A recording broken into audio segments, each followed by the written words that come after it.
Back सदर ममलिकत आसिफ अली जरदारी की ज़ेर सदारत ऐवान सदर में आला सतह का एक मशावरती इजलास हुआ। एक्सप्रेस न्यूज़ के मुताबिक इस इजलास में वज़ीर आज़म, field marshal, chairman peoples party, वज़ीर ख़जाना समेत काबीना के जो दीगर अरकान थे उन्होंने शिरकत की। इस इजलास में आलमी सतह पर तेल और गैस की फराहमी और कीमतों में उतार चढ़ाव के पाकिस्तान पर असरात का जायज़ा लिया गया। वज़राए ख़जाना और पेट्रोलियम ने जो है वो इजलास को ब्रीफिंग दी और बताया कि कफ़ायत जारी के इक़दाम जो है वो जारी हैं। इजलास में खित्ते की मजमूई सूरत हाल और पाकिस्तान की सलामती, मईशत और खुराक के निज़ाम पर मुमकिन असरात का भी जायज़ा लिया गया। दूसरी तरफ रोज़नामा दुनिया न्यूज़ के मुताबिक मुल्क भर में स्मार्ट लॉकडाउन जो है वो नाफिज करने और किफ़ायत जारी इक़दाम मज़ीद सख्त करने की तजवीज़ भी ज़ेर गौर है, जिस पर हतमी फैसला कौमी सतह पर तमाम मुतल्लिका फरीक़ैन से मुशावरत के बाद किया जाएगा। ज़राए के मुताबिक तवानाई और फ्यूल की बचत के लिए हाइब्रिड वर्किंग पॉलिसी मुतारिफ करवाने की भी तजवीज़ है।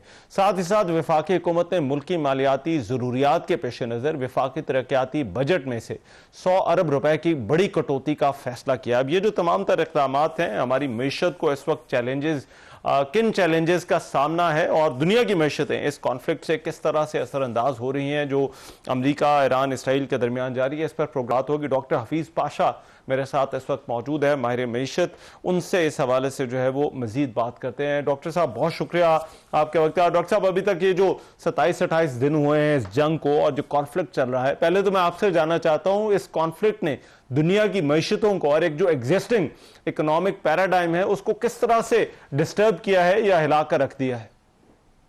रहमान रहीम, सबसे पहले जो तेजी से जो असर हमें नजर आया है वो अफरात ज़र की रफ्तार में है और उसकी सबसे बड़ी वजह यह है कि तेल की कीमत जो है, अब आप अमेरिका में देखिए, तेल की कीमत जो तकरीबन $3.5 फी लीटर तक चली गई है, जो कि हमारे रुपयों के लिहाज से तकरीबन 700 से 800 रुपए बन जाता है कम से कम, और उससे भी ज्यादा इनफैक्ट अगर आप देखें तो सवाल ये पैदा होता है कि ये जो रिफ्लेक्शन है ये क्यों है। उसकी वजह यह है कि ये जो 26-27 दिन का आपने जिक्र किया जंग के दौरान का, अभी तक जब जंग शुरू हो रही थी उस वक्त तेल की कीमत जो है ब्रेंट क्रूड तकरीबन $64 फी बैरल था।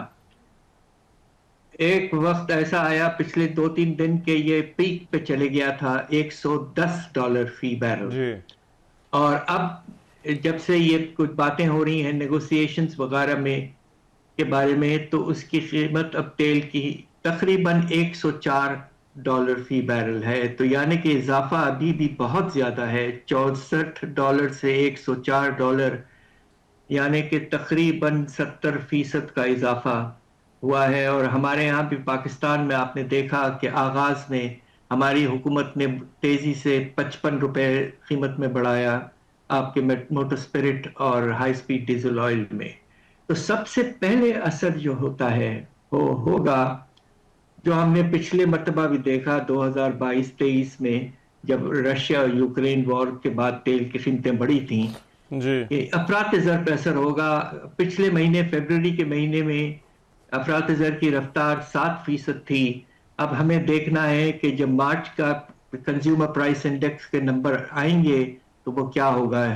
अमेरिका वगैरह सब में अफरात ज़र की रफ्तार बहुत बढ़ गई है, लोग परेशान हो रहे हैं। तो ये एक पहला असर है। उसके बाद में बहुत से मुख्तलिफ और असरात होंगे जिसका आपके साथ आगे चलकर जिक्र भी होगा। ठीक है, लेकिन डॉक्टर साहब, ये जो गल्फ के ममालिक हैं वो अपने आप को पोजीशन कर रहे थे कि एक बड़े इकोनॉमिक पावर हाउस के तौर पर, वहाँ पर डेवलपमेंट के प्रोजेक्ट्स जो है वो जारी थे। आपके ख्याल में इस जंग का असर गल्फ के ममालिक पर जो है वो क्या पड़ेगा, या किस तरह से वो तब्दील हुए हैं, या ये जंग उन्हें तब्दील कर सकती है? तो बड़े अफसोसनाक असरात हो सकते हैं। हमारे जो दोस्त ममालिक हैं गल्फ में, खास तौर पे Saudi Arabia, Dubai, Abu Dhabi वगैरह। अब आप ये देखिए कि जब ये आप बिल्कुल ठीक कहते हैं कि ये बड़े अमीर तराज माशी हालात में हैं, अल्लाह का शुक्र है, मगर देखिए ये अभी भी इनकी प्रोडक्शन बेस डाइवर्सिफाइड नहीं है और ज्यादा रुझान इकोनॉमी का सिर्फ एक प्रोडक्ट पे है और वो है ऑयल, खास तौर पे सऊदी अरेबिया। اب نتیجہ یہ ہے کہ جب آئل کی سپلائی اور ایکسپورٹ میں کمی ہوگی تو اکانومی جو ہے وہاں کے وہ بری طرح سے ان کا شرح نمو گرے گا، منفی ہو جائے گا.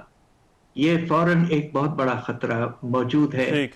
دوسرا جو ایک طرف سے ساری دنیا سے انکلوڈنگ پاکستان سے خاص طور پہ دبئی میں بے پناہ انویسٹمنٹ ہو رہا تھا اور ہمارے ہاں سے بھی لوگ کیپٹل فلائٹ لے کر دبئی جا رہے تھے، وہ بھی اب میرے خیال سے اس میں رسک فیکٹر بڑھ گیا ہے اور وہ بھی کم ہو جائے گا.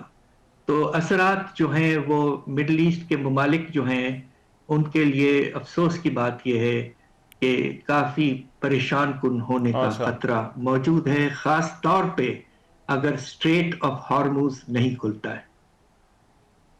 اور امریکہ پر آپ کو کیا لگتا ہے کیا اثرات ہو سکتے ہیں؟ امریکہ اس سے پہلے بھی جنگوں میں مصروف رہا ہے، کیا کوئی فرق نہیں پڑے گا کہ وہ اتنی بڑی اکانومی ہے، یا پھر آپ کو لگتا ہے کہ وہ بھی اثر انداز ہوگا اس ساری صورتحال کے بعد؟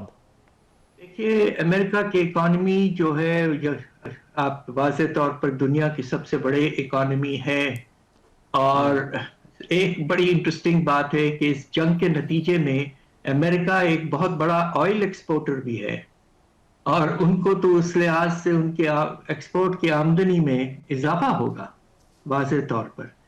البتہ جو ان کا فائنینشیل اکاؤنٹ ہے گورنمنٹ کا، خاص طور پر ڈیفنس کے خرچے جو ہیں وہ نمایاں طور پر بڑھ گئے ہیں. تقریباً شاید اندازاً یہ ہے کہ روزانہ کے بیسس پر 4 یا 5 ارب ڈالر خرچ ہو رہے ہیں. تو اس لحاظ سے امریکہ کی فائنینشیل پوزیشن متاثر ہوگی. تیسرا ایک بہت بڑا امپورٹنٹ لانگ ٹرم ڈیولپمنٹ کا آغاز شاید شروع ہو چکا ہے، اور وہ کیا ہے کہ دنیا میں ابھی تک جو سٹینڈرڈ کرنسی جسے ریزرو کہتے ہیں ایک کرنسی، وہ ڈالر تھی. اب آہستہ آہستہ شاید اس میں تبدیلی آئے اور ہو سکتا ہے کہ چائنیز یوان اب اس کی حیثیت بڑھ جائے. اگر ایسا ہوتا ہے تو امریکہ کو بہت نقصان ہوگا. رائٹ. اور جو مذاکرات کی بات چل رہی ہے، اگر یہ جنگ بند بھی ہو جاتی ہے تو پھر بھی اس کے اثرات کو آپ کس طرح سے جو ہے وہ دیکھتے ہیں؟ کیونکہ کہا یہ جا رہا ہے کہ ریپل ایفیکٹس ہوں گے، تو وہ کون سے شعبے ہیں جو زیادہ متاثر ہو سکتے ہیں، اور خاص طور پر ہم پر جو ہے وہ کیا اثرات جو ہے وہ اس کے آ سکتے ہیں؟ بند ہونے سے پورا سلسلہ نارمل پہ نہیں آئے گا جب تک اسٹریٹ آف ہارموز کھلے. اب آپ یہ دیکھیے کہ ہمارے پاکستان کے کانٹیکسٹ میں جو سب سے واضح طور پر نقصان ہو چکا ہے وہ یہ ہے کہ ایل این جی کی اویلیبلٹی ہم بہت کم ہو جائے گی. قطر کی ایکسپورٹ ختم ہو گئی ہے. اس کے نتیجے میں ہمارے بے پناہ اہم شعبے جو ہیں وہ متاثر ہوتے ہیں. فرٹیلائزر پروڈکشن نمایاں طور پر کم، اور آلریڈی آئی تھنک 1-2 پلانٹ بند ہو چکے ہیں. اور اگر ایسا ہوتا ہے، اس وقت پاکستان میں آپ کو تو پتا ہوگا خریف کی فصل کا آغاز ہوا ہے، سوئنگ شروع ہو رہی ہے، فرٹیلائزر کا ڈیمانڈ اس وقت ہوتا ہے، اور اگر فرٹیلائزر نہیں ملتا ہے تو خدا نخواستہ ہمارے ایلڈز بہت بری طرح سے گریں گے. ایگریکلچرل سیکٹر اور فوڈ سیکیورٹی متاثر ہو سکتی ہے. دوسری طرف جو ہمارے پاس جو خطرہ موجود ہے، ایک نیا خطرہ ہے. امپورٹ پرائس بڑھنا اور امپورٹ بل بڑھنا، کرنٹ اکاؤنٹ بڑھنا، یہ سب تو ایسی چیزیں جو واضح ہیں، بٹ کچھ نئی چیزیں بھی ایسی ہیں. ابھی تو میں نے آپ کو ایگریکلچر کا ذکر کیا. دوسرا جو بڑا مسئلہ پاکستان کے لیے بننے والا ہے خدا نخواستہ، کہ جب ہمارے مڈل ایسٹ اکانومی سے ہمارے پاس پاکستان سے جو ریمیٹنسز آتے ہیں وہ تقریباً 55%، اور سب سے زیادہ گروتھ یہیں سے ہے. اب خدا نخواستہ اگر یہ اکانومیز ریسیشن میں چلے جاتے ہیں آئل ایکسپورٹ کی کمی کی وجہ سے، تو ہو سکتا ہے کہ لیبر کی پوزیشن خراب ہو جائے، خاص طور پہ سعودی عربیہ، دبئی وغیرہ. اور ایسا ہوتا ہے تو کچھ ورکرز جو ہیں مختلف ملکوں کے، پاکستان، ہندوستان، بنگلہ دیش وغیرہ، ان سے شاید یہ دیکھنا پڑے ان کو کہ they will be asked to go back. تو اس کے نتیجے میں ہمارے ریمیٹنسز پہ سگنیفیکنٹ اثر پڑ سکتا ہے.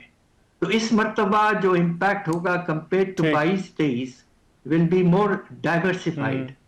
اس سے نہ صرف امپورٹ کے بل میں اضافہ، کرنسی پہ پریشر وغیرہ، مگر ریمیٹنسز میں بھی کمی، اور ساتھ ساتھ ڈومیسٹک پیداوار میں واضح طور پر کمی ہونے کی وجہ ہو سکتی ہے شارٹیجز کی.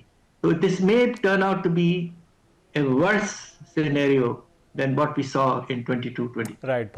رائٹ ٹھیک. بہت شکریہ ڈاکٹر حکمت شاہ بات کر رہے تھے. ایک بریک، واپس آتے ہیں اس بریک کے بعد.